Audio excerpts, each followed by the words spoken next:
നമസ്കാരം, എൻ്റെ പേര് അഞ്ജലി. ഞാൻ നിങ്ങളുടെ ഹിന്ദി ടീച്ചറാണ്. അറിയാലോ, നിങ്ങൾ വളരെ ഇഷ്ടപ്പെട്ടായിരിക്കും ഹിന്ദി എന്ന് പറയുന്ന സബ്ജക്റ്റ് എടുത്തിരിക്കുന്നത്. അപ്പോൾ അത്രത്തോളം ഇഷ്ടത്തോടു കൂടി തന്നെ നിങ്ങൾ ഈ വിഷയം പഠിക്കും എന്ന് ഞാൻ വിശ്വസിക്കുന്നു. അതിനു വേണ്ട എല്ലാ സഹായങ്ങളും എൻ്റെ ഭാഗത്തു നിന്നുണ്ടാവും. ക്ലാസ്സുകൾ വളരെ കൃത്യമായി കേൾക്കുക, എല്ലാ ക്ലാസ്സുകളും നന്നായിട്ട് അറ്റൻഡ് ചെയ്യുക. ഓക്കെ, എന്നാൽ മാത്രമേ നമുക്ക് പൂർണ്ണമായിട്ടും മാർക്ക് നേടാൻ കഴിയുകയുള്ളൂ. അതിനു മുമ്പ് ഞാൻ നമ്മുടെ സിലബസ് നിങ്ങളുടെ മുൻപിൽ ഒന്ന് പരിചയപ്പെടുത്തുകയാണ്.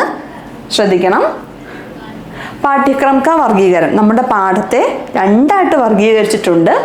നമ്പർ ഫസ്റ്റ്, അനുശിക്ഷക് അങ്കിത് മൂല്യാങ്കൻ പത്ര പാഠ്യക്രമ ക 40%. നമ്മുടെ എന്താണ് 40% വരുന്നത്, ഈ വലിയ വാക്കുകളൊന്നും കണ്ട് നിങ്ങൾ പേടിക്കേണ്ട, എന്താണ് അസൈൻമെൻറ്റും അതുമായി ബന്ധപ്പെട്ട ആക്ടിവിറ്റീസുമാണ്. അതിൽ മൊത്തം 9 പാഠങ്ങൾ നിങ്ങൾക്ക് വരുന്നുണ്ട്. അപ്പോൾ നിങ്ങൾക്ക് തന്നിരിക്കുന്ന പാഠങ്ങളിൽ മൊത്തം 25 പാഠങ്ങളാണ് നിങ്ങൾക്ക് മൊത്തത്തിലുള്ളത്. അതിൽ 9 പാഠം വരുന്നത് നിങ്ങളുടെ അസൈൻമെൻറ്റും മറ്റ് ആക്ടിവിറ്റീസുമായിട്ടാണ്. അപ്പം അസൈൻമെൻറ്റുകളൊക്കെ വളരെ നീറ്റായും കൃത്യമായും എഴുതി പരമാവധി മാർക്ക് സ്കോർ ചെയ്യണം. അപ്പോൾ 9 പാഠങ്ങളാണ് അസൈൻമെൻറ്റും മറ്റ് ആക്ടിവിറ്റീസുമായിട്ട് വരുന്നത്. ഇനി സെക്കൻഡ് പോർഷനിൽ വരുന്നത് സാർവജനിക് പരീക്ഷ, അതായത് നമ്മുടെ പബ്ലിക് എക്സാം. പാഠ്യക്രമ ക 60%. നിങ്ങളുടെ പാഠത്തിൻ്റെ 60% വരുന്നത് പൊതുപരീക്ഷയ്ക്കാണ്. അതായത് മൊത്തം 16 പാഠങ്ങൾ. ആ 16 പാഠങ്ങളും വലിയ പാഠങ്ങളും ചെറിയ പാഠങ്ങളുമായിട്ട് ഒരുപാട് ഡീറ്റെയിൽസ് ആയിട്ടുള്ള പാഠങ്ങളാണ് ഉള്ളത്. അപ്പോൾ നിങ്ങളത് നന്നായിട്ട് പഠിച്ചാൽ മാത്രമേ നിങ്ങൾക്ക് നല്ല രീതിയിൽ മാർക്ക് സ്കോർ ചെയ്യാൻ പറ്റൂ.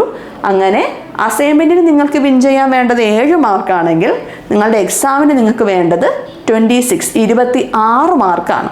അങ്ങനെ രണ്ടും കൂടെ ചേർത്ത് നിങ്ങൾക്ക് വിജയിക്കാൻ മൊത്തം വേണ്ടത് 33 മാർക്കാണ്. പക്ഷേ നമുക്ക് ആ മാർക്ക് മതിയോ? ഇല്ല, നമ്മൾ എന്തായാലും പഠിക്കണമെന്ന് വിചാരിച്ച് ഇറങ്ങിക്കഴിഞ്ഞു.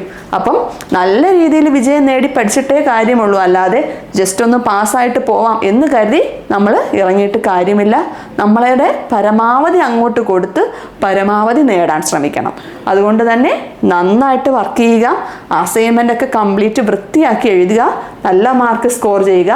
പബ്ലിക് എക്സാമിന് വേണ്ട പാഠഭാഗങ്ങൾ പറഞ്ഞു, 16 പാഠങ്ങളുണ്ട്. എല്ലാം നന്നായി പഠിക്കുക. നിങ്ങൾക്ക് സ്ഥാപനത്തിൽ നിന്ന് ഒരു ഗൈഡ് പ്രൊവൈഡ് ചെയ്യുന്നുണ്ട്. അതിലൊക്കെ മിക്ക ആൻസേഴ്സും കിടപ്പുണ്ട്. നിങ്ങൾ നന്നായിട്ടത് യൂസ് ചെയ്യുക. അതോടൊപ്പം ക്ലാസ്സുകൾ, ഇവിടെ നിന്ന് തരുന്ന ക്ലാസ്സുകൾ കൃത്യമായിട്ട് അറ്റൻഡ് ചെയ്യുക. എന്നാൽ മാത്രമേ നിങ്ങൾക്ക് നല്ല രീതിയിൽ മാർക്ക് സ്കോർ ചെയ്യാൻ കഴിയുകയുള്ളൂ. അപ്പോൾ നമ്മുടെ ആകെ സ്കോർ 100 അതിൽ നമ്മുടെ ലക്ഷ്യം എത്രയാണ്? 100 തന്നെയാണ്. 33 എന്നുള്ളത് ജസ്റ്റ് പാസ്സാവാൻ വേണ്ടിയുള്ള മാർക്കാണ്. ആ മാർക്ക് നമ്മളെ ബാധിക്കുന്നതല്ല. നമ്മൾ 100ലേക്ക് കണ്ണുന്നിട്ട് മാത്രം പരീക്ഷകൾ അറ്റൻഡ് ചെയ്യുക, അതിനുവേണ്ടി ശ്രമിക്കുക.